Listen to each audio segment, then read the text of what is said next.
I thought you were a bobcat. Oh, hey, honey. Oh, hey. What's going on? Good timing.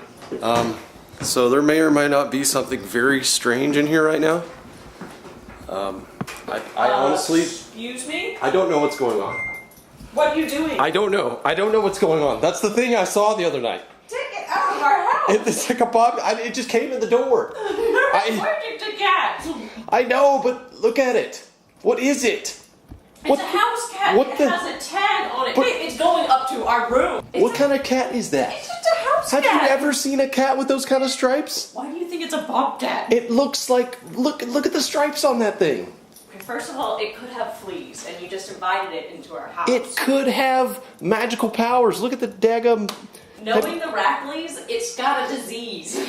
Oh my goodness, what the heck is going on? Kitty cat, you're really cool looking.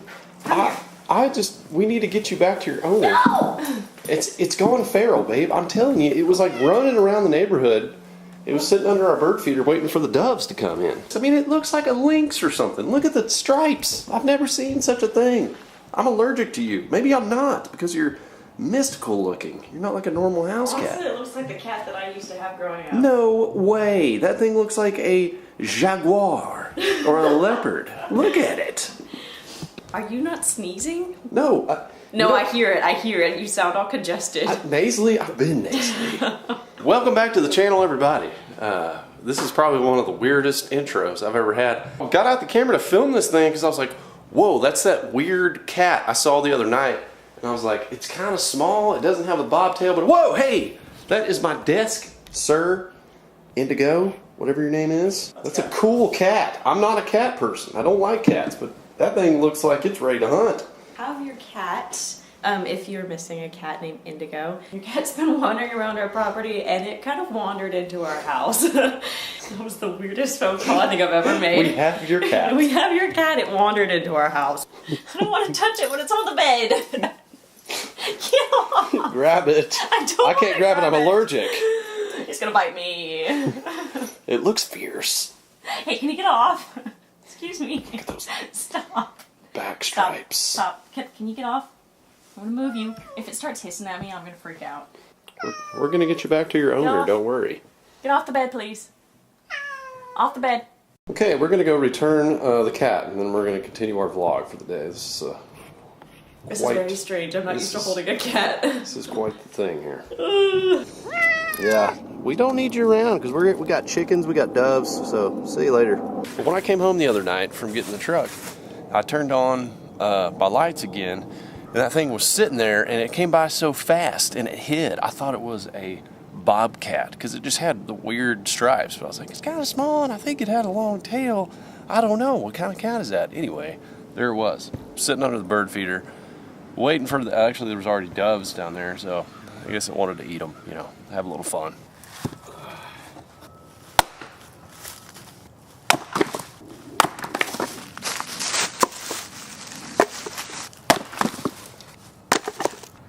Carpenter ants, millworms, look at those things. You put that little millworm on a hook, you think that's not going to get shift-shanked by a daggum bug-eyed crappie down there? Well, I know where to find some bait in the winter. Why am I chopping wood, you may ask? Well, I do a lot of chopping of wood actually here because I have so many trees. They grow, they die, they turn into firewood. That's just how things work. And currently, we have a lot of inventory. And let me catch you guys up on what we're doing here with the chicken coop, because I have been working on it. And phase one has been basically building up the next section. We went up 24 to 28 inches around the sides, just depending on on where it is. So we got essentially another 2 feet. So that puts it up to around 6 foot, a little over 6 foot, and some spots. Supposedly 8 foot is like fox, not fox proof, but fox preventative. We're gonna go 6 foot, and then we're gonna do electrical wire around the top to shock those raccoons, foxes, bobcats, crazy cats, whatever is coming in to get our chickens. So if you come over here, I've added some another 2 foot of the fence to the Rackley roost here just to see how it's gonna look. It's gonna fare well.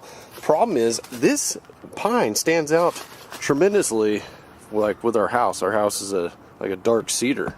So I thought I might just stain it, you know, do it upright. I want these chickens to be looking good, feeling good, making the bestesses of eggs. And when I started staining it, I realized this is really hard to stain with the fence already on there. So I need a sprayer, and my buddy Lance has a sprayer. My buddy Lance is a camper. Campers need firewood. Therefore, I'm chopping logs for him so he can have some firewood on his next camping, dangling adventure, and I can borrow his sprayer to finish putting this beautiful pecan color on the treated pine that I bought. So phase 1, additional fortification and staining, and then we're going to be doing electrical fence in phase 2. That's going to be a whole mess. Phase 3, new chicken, well no, phase 3 actually is going to be, we're going to get some new chickens, put them in here, and then phase 4 and 5 and beyond is really building a new hen house for them. That one's fine for like 4, but if we want to add more, it's all good. And you know what? Chickens are phenomenal little predators. So take all these little worms and ants. Look at these carpenter ants that are all up in this wood. That's what eat wooden houses. Don't want them around.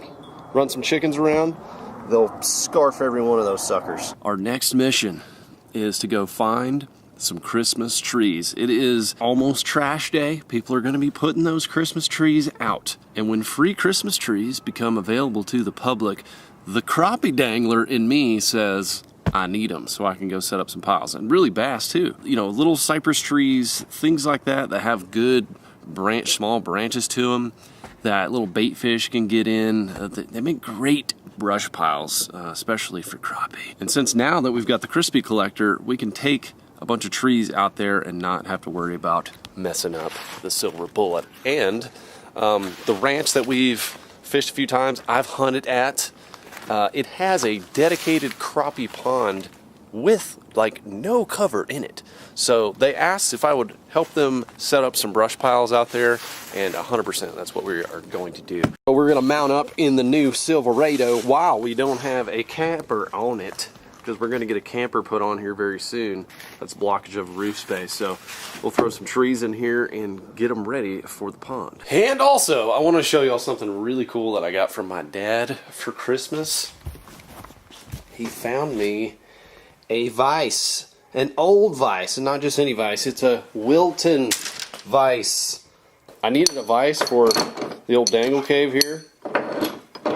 I'm still looking for an old school wood vise that I'm gonna put over here on this table. So this one's flush, and I can clamp down a vise right here. It goes straight to the table on the side rather than on top. With the old Wilton over here, it's just a classic piece of America. Every working garage needs a good vise, and now I've got a good one, and a cool one. Kind of a story piece at the same time. And old Pop's got me a megalodon tooth for Christmas as well. Big fatty. So 2 really cool gifts. Shout out to LFD. Thank you very much. Okay, another update on the truck. Full-blown 21-foot bass boat towing. 180.8 miles, 13.8 average, and my average speed during that was probably like 70. I was doing 75 on the highway, so it came down a little bit actually, going both ways. It was like 14.8. So honestly, not much better than my Tundra was, but still better overall with boat and not boat towing, so it's good news. Looks like we got a Brutus spruce over here. Oh yes, I did end up finding me a Christmas tree. So we got one. There's more. We're in a good neighborhood. I love the fresh smell of pine. I'm just your friendly neighborhood Christmas tree collector, trying to make the aquatic environment a better place for all species.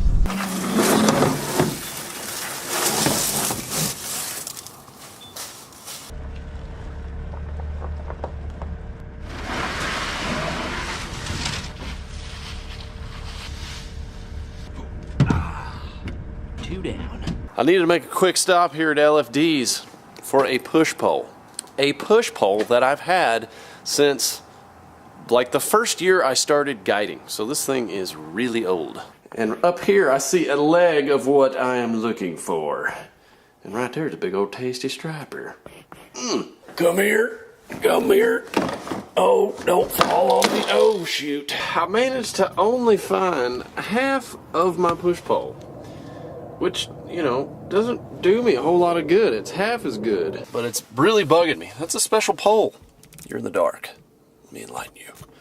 I've had that pole a long time. It's a special pole, sentimental pole. Now I just need to go pick up Emmy and get some tackle ready. Oh wait, there's a big daggum tree right here.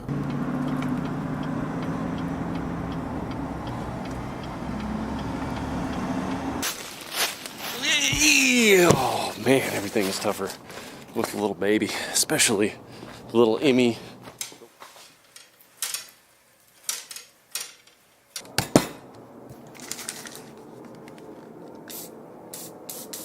Gotta take some of the grime off these puppies, y'all. You know, I've always used just this simple rim oil stuff I've cleaned my guns with to quickly get in there and remove dirt and stuff. It's like a quick maintenance. It's weird in Texas and Florida and places like that. We get fishing year round. The fishing just continues, and my stuff gets really nasty, and I put it into the ringer. You still need to put a good lube and oil your equipment properly so it keeps treating you good. And one thing that I got that I'm trying that's new this year that I use on my knives is this stuff called Tough Glide. God, it smells like the devil's undercarriage, but supposedly this stuff is really good. A lot of people use it on their gun slides and pistols, a lot of different actions. Gonna throw some 17-pound fluoro on there and probably do a little grass fishing tomorrow.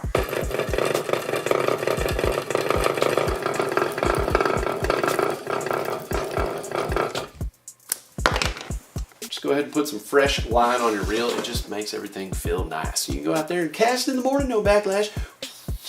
It's good. Gosh. Right there, just a 1.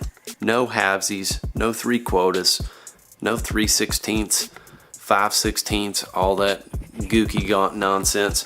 This is El Jefe with the extra strong hook on that. So that's going on the big pole with 65-pound braid. Gonna be doing a little punching tomorrow and throwing big stuff and going braid. I go Palomar. Whatever bass eats that, I feel sorry for. 'Cause that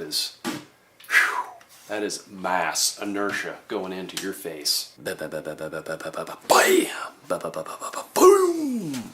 Probably going to be a banger. Go ahead and subscribe to the channel so you don't miss that interesting method. I get a little excited about tackle prep, y'all, especially in the new year. New opportunities. I have yet to catch a largemouth in the new year. I've had smallmouth. I've had a little tiny strapper. Had a little bit of white bass. My dad caught a drum. That was my first trip out, and now I'm ready to hit it on some largies. Wow, bam, that is a pretty little thing right there. Okay, y'all, I think that is gonna do it for today's odd vlog. Started out with an odd cat coming into my home. I gathered some Christmas trees, I cut some wood, you know, basically just did some homesteading items, and now I'm ready to dangle. I've done all my preparations. I'm gonna keep it pretty simple tomorrow.